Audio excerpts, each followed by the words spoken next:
The song In My Life is a recollection of all the experiences, locations, and acquaintances the Beatles had and loved throughout their lives. The song appreciates the pleasant recollections from the past and also predicts that the future will be much more lovely. Today we'll delve into the song's backstory to learn more about McCartney and Lennon's connection to the song's composition. But before we start, don't forget to subscribe to our channel and like the video. With the recent publication of his book in his own right, John disclosed significantly more about himself. However, John's lyrics at the time made less specific allusions to the actual experiences. According to John, the first song he ever composed that he was genuinely aware of being about his life was about him. It was also spurred by a comment made by an English journalist and writer who, I believe, was after his write came out in my life. He asked me, "Why don't you put part of the way you write in the book, as it were in the songs? Or why don't you incorporate some of your childhood memories into the songs, like Strawberry Fields and Penny Lane, which Paul released later?"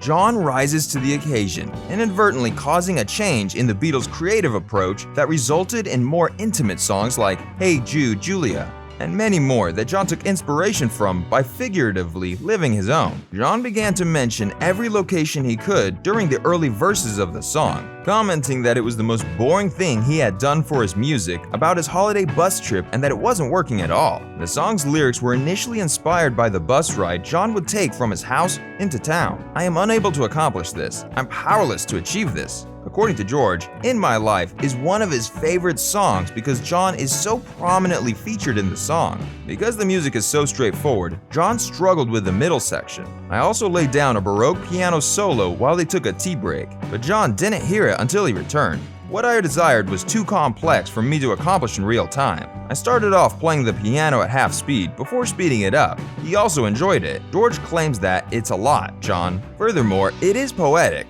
It wonderfully encapsulates his recognizable sensitivity, feeling of nostalgia, and of course, insecurities. Even while John insists that Paul McCartney only contributed the middle 8, Paul kind of disagrees with John entirely. "I remember creating the entire music," Paul explains, "and that does seem highly probable. If you analyze it, it is clear that I was writing the lyrics because of the intricate melody structure. I recall telling John to go get a cup of tea or anything like that. I'll finish it if you give me 10 minutes to myself to work on it." John provided the initial inspiration then. "I consider my tune and guitar riff. I don't want to use a blanket statement here, but that's how I remember it.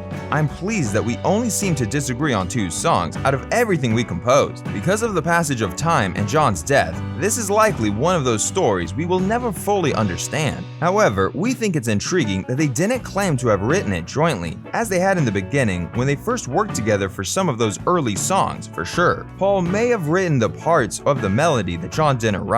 Perhaps the minor problem signaled the Beatles' artistic breakup before it happened." Speaking about the song, John Lennon disclosed that it was the first song that genuinely and intentionally captured his existence. Lennon claimed that In My Life was his first huge piece of writing since it was the first time he had written autobiographical lyrics. The original songs named many places seen along the trip, including Penny Lane and Strawberry Field, and were based on a bus route he used to travel in Liverpool. Lennon abandoned this lyrical notion in favor of a broader reflection of his background. Later, in their separate songs, Strawberry Fields Forever and Penny Lane, he and McCartney returned to those original references. Although In My Life didn't technically have a harpsichord, it encouraged more pop music composers to use the instrument in their arrangements. In My Life was selected as Mojo's most excellent song of all time in 2000. It was named 5th on Rolling Stone's list of the Beatles' 100 greatest songs and 23 on the list of the 500 greatest songs of all time in 2004 and 2021, respectively. Paul McCartney remembers he didn't have a hot side to him,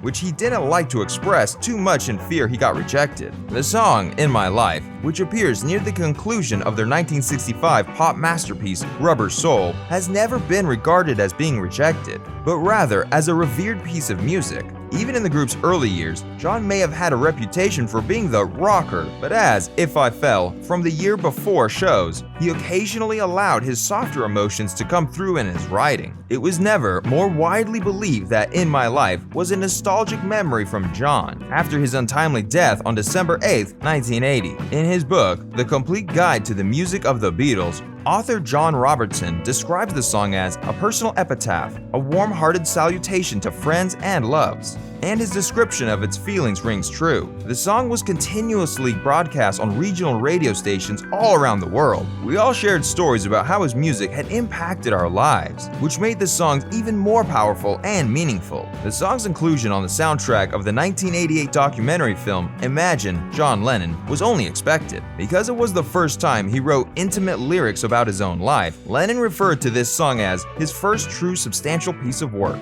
In an interview in 1980, Lennon claims that the idea for the song first came to him after the English writer Kenneth Alsop suggested that he write lyrics about his youth. Later, Lennon created a song that was essentially a big poem about his formative years. The original lyrics named different locations along a bus route that he had taken in Liverpool and were based on that trip. Later, Lennon described the original song as the most boring type of "what I did on my holiday bus trip" tune, calling the lyrics stupid. He changed the language and included a more general meditation on his past in place of his individual experiences. The final song had very few lines from the original version. The lyrics, "Others' mates are dead, and some are living in my life. I've loved them all," according to Lennon's friend and biographer Peter Shotton, were referring to Stuart Sutcliffe and him, who died in 1962. With considerable assistance from Paul McCartney and Beatles producer George Martin, who ought to have been given a co-writing credit, John Lennon wrote the Beatles song In My Life in 1965. In his final significant interview 15 years later,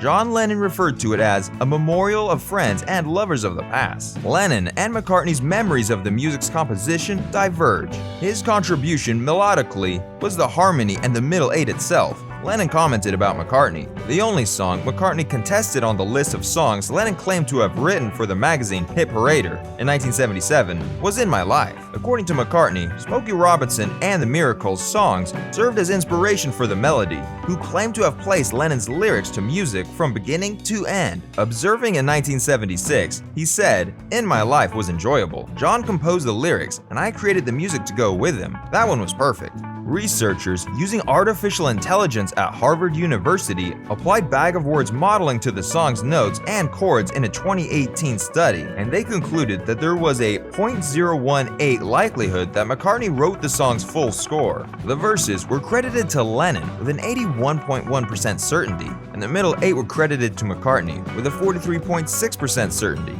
The middle eight were said to be quite unpredictable, according to the pundits.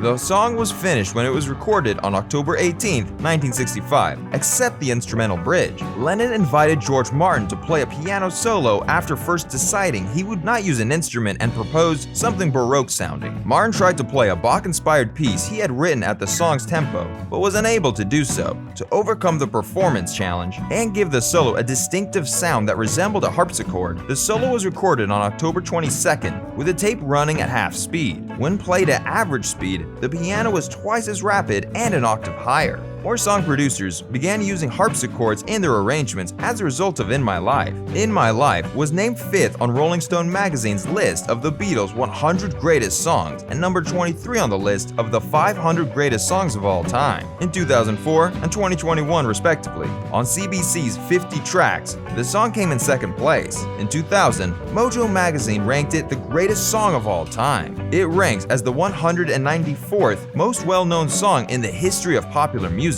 according to Acclaim Music. This was all from my side today. What do you think about In My Life? Tell me in the comment section below. Also, don't forget to subscribe to my channel and give a big thumbs up and share it with people who love the Beatles like we do. I will see you guys in the next one.